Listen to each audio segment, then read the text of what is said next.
যারা তো পড়া জানে আর যারা জানে না আমাদের সন্তান এই সন্তানদেরকে আমরাই গর্বে ধারণ করেছিলাম।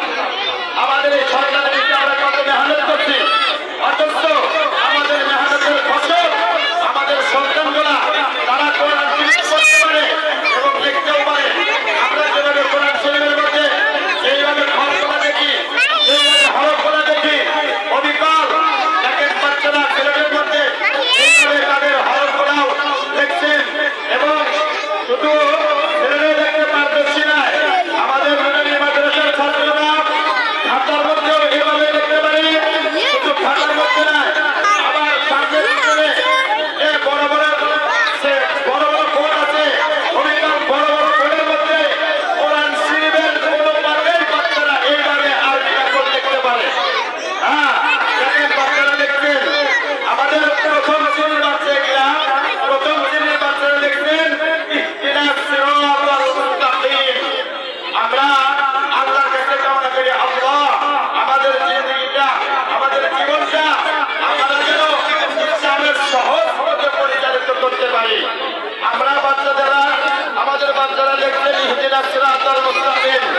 আমাদের ওয়ানের শ্রেণীর বাচ্চাদেরকে কোরআন শরীফের যে কোনো শব্দ আপনারা বলবেন, আর যদি পড়ার পরে যদি বলেন যে এই শব্দটা আমি বলছি, ছেলেদের মধ্যে খাতার মধ্যে বোর্ডের মধ্যে দেখা দেখান, আমি চ্যালেঞ্জ করে বলতে পারি আমার এই ওয়ানের ছাত্রগুলা বোর্ডে নয়, খাতায় নয়, ছেলেদের মাধ্যমে ইসলামের ভাবে কোরআন শরীফের হুবহু শব্দগুলা লেখা আপনাদের দেখাই দিবেন।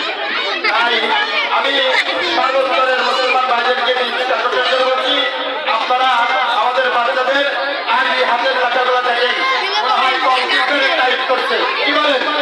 হ্যাঁ, মনে হয় কম্পিউটারে টাইপ করছে। কম্পিউটারে এত সুন্দর করে লিখতে পারে না। আমরা যখন প্রশ্ন করি আমরা দেখতে পাই কম্পিউটারে লেখা কেমন হয়। আমি আশা করি এবং আমার মনে হচ্ছে কম্পিউটারে লেখার চেয়েও আরো সুন্দর লেখা হয়েছে। তাই আমি সকলকে উদাত্ত আহ্বান জানাচ্ছি বাচ্চাদের লেখাগুলো দেখানোর জন্য এবং দেখার জন্য। দেখান ডান, সোজা, বাম, সোজা, মাশাআল্লাহ। এবার দ্বিতীয় চেয়ারে